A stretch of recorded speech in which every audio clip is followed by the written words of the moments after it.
ഇന്നൊരു ആവറേജ് മലയാളി വിദ്യാർത്ഥിയുടെ ഒരു ലൈഫിൻ്റെ ഒരു ഗ്രാഫ് എടുത്താൽ അത് ഇങ്ങനെയായിരിക്കും. 10ാം ക്ലാസ് കഴിഞ്ഞ് +2, അത് കഴിഞ്ഞൊരു ഡിഗ്രി അല്ലെങ്കിൽ ബിടെക്, അത് കഴിഞ്ഞ് നേരെ എയർപോർട്ടിലേക്ക്, ഒന്നുകിൽ കാനഡ അല്ലെങ്കിൽ UK, അതും അല്ലെങ്കിൽ ദുബായ്. എന്തുകൊണ്ടാണ് കേരളത്തിൽ പഠിച്ച ഇതുപോലുള്ള മിടുക്കരായിട്ടുള്ള വിദ്യാർത്ഥികളിൽ പലരും നമ്മുടെ നാട് ഉപേക്ഷിച്ച് പോകുന്നത്? സത്യത്തിൽ ഇവിടെ ജോലി ഇല്ലാഞ്ഞിട്ടാണോ, അതോ നമ്മളറിയാത്ത മറ്റൊരു വർഷം ഇവിടെ ഉണ്ടോ? ഞാനിന്ന് സംസാരിക്കുന്നത് കേരളത്തിലെ ജോബ് റിയാലിറ്റിയെക്കുറിച്ചാണ്. നിങ്ങൾക്കറിയാം, കേരളത്തിൽ നിന്ന് പകുതിയിലധികം വീടുകളും ഓൾഡ് ഏജ് ഹോംസായി മാറിക്കൊണ്ടിരിക്കുകയാണ്. മക്കൾ വിദേശത്തും പാരൻസ് ഇവിടെ നാട്ടിലൊറ്റയ്ക്കും. അതുപോലെ തന്നെ ഒരു വശത്ത് കേരളത്തിൻ്റെ സാക്ഷരതയും ജീവിത നിലവാരവും ഉയർന്നു നിൽക്കുന്നുണ്ടെന്ന് അവകാശപ്പെടുന്ന നമ്മളിൽ പലർക്കും നമ്മുടെ ആരോഗ്യവും ആയുസ്സുമുള്ള സമയത്ത് സ്വന്തം നാട്ടിൽ ജോലി ചെയ്യാൻ പറ്റാത്തൊരവസ്ഥയുണ്ട്. കേരളത്തിൻ്റെ നിലവിലെ സാഹചര്യങ്ങളായ ശമ്പളമില്ലായ്മ, PSC എന്ന ട്രാപ്പ്, പിന്നെ തൊഴിൽ നിയമങ്ങളിലുള്ള അപാകതകൾ, ഇനി വിദേശത്താണെങ്കിൽ അവിടെ കിട്ടുന്ന ലൈഫ് സ്റ്റൈൽ, അതോടൊപ്പം തന്നെ ജോബ് സേഫ്റ്റി, ഇതിനെക്കുറിച്ചിട്ടുള്ള സൂപ്പർഫിഷ്യലായ കാര്യങ്ങൾ മാത്രമല്ല ഞാനിന്ന് ഈ വീഡിയോയിൽ ഉൾപ്പെടുത്തിയത്. മറിച്ച് 2026 നിലവിലെ സാഹചര്യങ്ങൾക്ക് എന്തെങ്കിലും മാറ്റമുണ്ടോ എന്നുള്ളതും ഞാൻ ഈ വീഡിയോയിൽ പറയുന്നു.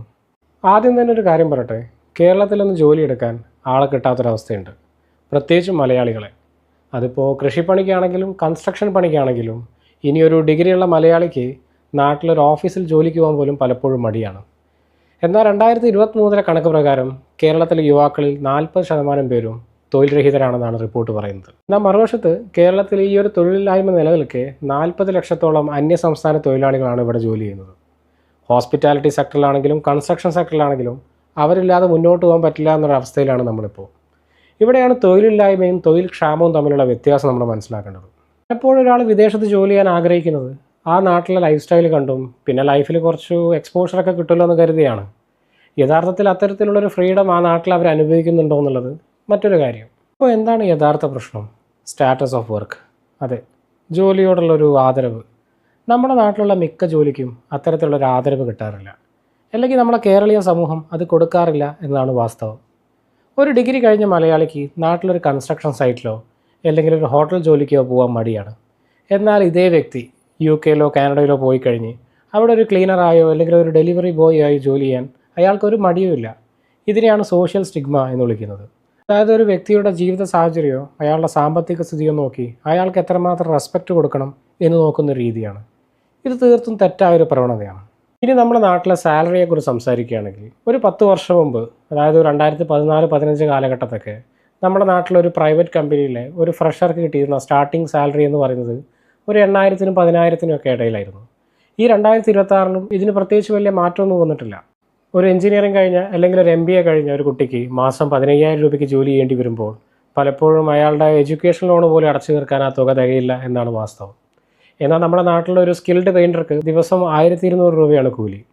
മാസത്തിൽ ഒരു 25 ദിവസം ജോലി എടുത്താൽ പോലും അയാൾക്ക് 30,000 രൂപ വരെ കിട്ടും. അപ്പോൾ ഇത്തരത്തിലുള്ളൊരു സ്കിൽ വേജ് മിസ്മാച്ച് ഉണ്ടാകാനുള്ള മറ്റ് കാരണങ്ങൾ നോക്കിയാൽ കേരളത്തിലൊരു വേക്കൻസി വന്നാൽ ആയിരക്കണക്കിന് ഓവർ ക്വാളിഫൈഡ് ആയിട്ടുള്ള ഉദ്യോഗാർത്ഥികളാണുള്ളത്. ഇനി IT സെക്ടറിൻ്റെ കാര്യം എടുത്താൽ കൊച്ചിയിലും ട്രിവാൻഡ്രത്തും ചില മാറ്റങ്ങളൊക്കെ വന്നിട്ടുണ്ടെങ്കിലും അവിടെയും ഒരു മാസ് ഹയറിംഗ് ഒന്നും നടക്കുന്നില്ല. പിന്നെ കേരളത്തിൽ മറ്റ് വ്യവസായങ്ങൾ വരാത്തതിൻ്റെ കാരണം നിങ്ങൾക്ക് ഓൾറെഡി അറിയാം. കേരളത്തിലൊരു ഏക്കർ ഭൂമി വാങ്ങുന്ന പൈസ ഉണ്ടെങ്കിൽ തമിഴ്നാട്ടിലോ കർണാടകയിലോ ഒരു ഫാക്ടറി തന്നെ തുടങ്ങാം.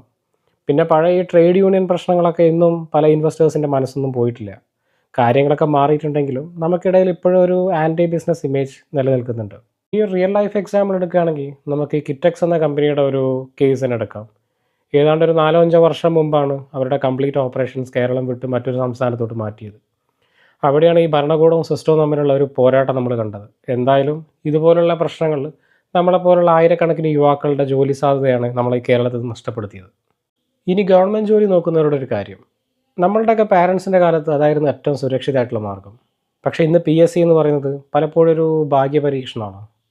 ഒരു എക്സാം നോട്ടിഫിക്കേഷൻ വന്ന് എക്സാം എഴുതി ലിസ്റ്റിൽ പേര് വന്ന് അപ്പോയിൻമെൻറ്റ് കിട്ടാൻ വർഷങ്ങളെടുക്കും. 2024 കണക്കനുസരിച്ച് ഏകദേശം 20 ലക്ഷം ആളുകളാണ് PSCക്ക് വേണ്ടി രജിസ്റ്റർ ചെയ്തിരിക്കുന്നത്. അതിൽ ജോലി കിട്ടുന്നവരാകട്ടെ 1% താഴെയും. ബാക്കി വരുന്ന 99% ആളുകളുടെ അവസ്ഥ എന്താണ്? അവർക്കൊരു 30 വയസ്സ് കഴിഞ്ഞിട്ടുണ്ടാവും. ഇനിയൊരു പ്രൈവറ്റ് സെക്ടറിൽ ജോലി നോക്കാമെന്ന് കരുതിയാൽ അവർക്കാണെങ്കിൽ 0 എക്സ്പീരിയൻസ് ആണ്. അവിടെ അവരൊരു ഫ്രഷറായി മാറും. ഈ ഒരു റിസ്കിനെ കുറിച്ച് പല കോച്ചിങ് സെൻ്ററുകളും നിങ്ങൾക്ക് പറഞ്ഞു തരാറില്ല. സോ ഇത്തരത്തിലുള്ളൊരു വെയിറ്റ് ആൻഡ് വാച്ച് സംസ്കാരം കേരളത്തിലെ യുവാക്കളെ നല്ല രീതിയിൽ മാനസികമായിട്ട് തളർത്തിയിട്ടുണ്ട്. ഇതുകൊണ്ടൊക്കെയാണ് നമ്മുടെ കുട്ടികൾ വിദേശത്തോട്ട് പറക്കുന്നത്. അവിടെ ചെന്ന് പെട്രോൾ അടിക്കാനോ പാത്രം കഴുകാനോ ഒന്നും അവർക്ക് മടിയില്ല. അവിടെ ആ ജോലിക്ക് അതിൻ്റേതായിട്ടുള്ളൊരു മഹത്വമുണ്ട്, അതോടൊപ്പം തന്നെ നല്ല ശമ്പളവും. എല്ലാം നെഗറ്റീവാണെന്ന് ഞാൻ പറയുന്നില്ല.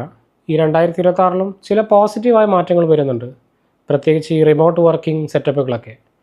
കഴിഞ്ഞ 2 വർഷത്തിനിടയ്ക്ക് കേരളത്തിലെ ഗ്രാമങ്ങളിലിരുന്ന് പോലും ഗ്ലോബൽ കമ്പനിക്ക് വേണ്ടി ജോലി ചെയ്യുന്നവരുടെ എണ്ണം 40% വർദ്ധിച്ചിട്ടുണ്ട്. അവരുടെ സാലറി ഡോളറിലും പൗണ്ടിലുമാണ് കിട്ടുന്നത്, ചിലവഴിക്കുന്നത് ഇവിടെ കേരളത്തിലും. അത് നല്ലൊരു മാറ്റമാണ്. ഇനി വെറൊരു ഡിഗ്രി കൊണ്ട് കാര്യമില്ലെന്ന് നമ്മുടെ നാട്ടിലെ കുട്ടികൾക്കറിയാം. Data analytics, AI, semiconductor mission, ഇതൊക്കെയാണ് ഇനി വരാൻ പോകുന്ന മേഖലകൾ. മാത്രമല്ല ഗവൺമെൻറ്റിൻ്റെ IT പോളിസി 2026 പ്രകാരം 5 ലക്ഷം തൊഴിലവസരങ്ങളാണ് അവർ ലക്ഷ്യമിടുന്നത്.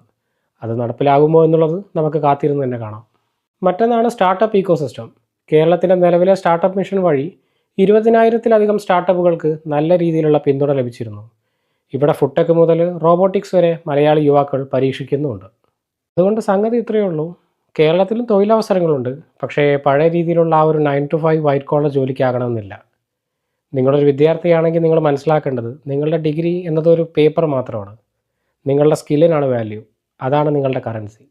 അതോടൊപ്പം തന്നെ നിങ്ങളുടെ ഇംഗ്ലീഷ് കമ്മ്യൂണിക്കേഷൻ സ്കിൽ നല്ല രീതിയിൽ മെച്ചപ്പെടുത്തുക. പുതിയ ടെക്നോളജികളെക്കുറിച്ച് പഠിക്കുക. നാട് വിടുന്ന ഒരു മോശം കാര്യമാണെന്നല്ല ഞാൻ പറഞ്ഞു വന്നത്.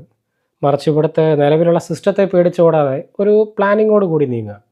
നമ്മൾ ഓരോരുത്തരും വിചാരിച്ചാൽ മാത്രമേ കേരളത്തിൽ നിലവിലുള്ള ഈ ഒരു മണി ഓർഡർ എക്കോണമിയിൽ നിന്നും പ്രൊഡക്റ്റീവ് എക്കോണമിയിലോട്ട് നമുക്ക് മാറ്റാൻ കഴിയൂ. എന്താണ് നിങ്ങളുടെ അഭിപ്രായം? നിങ്ങൾ എന്തുകൊണ്ടാണ് വിദേശത്ത് പോകാൻ തീരുമാനിച്ചത്? നിങ്ങളുടെ അഭിപ്രായം എന്താണെങ്കിലും കമൻറ്റിൽ എഴുതൂ. നമുക്ക് ഒരുമിച്ച് ചർച്ച ചെയ്യാം.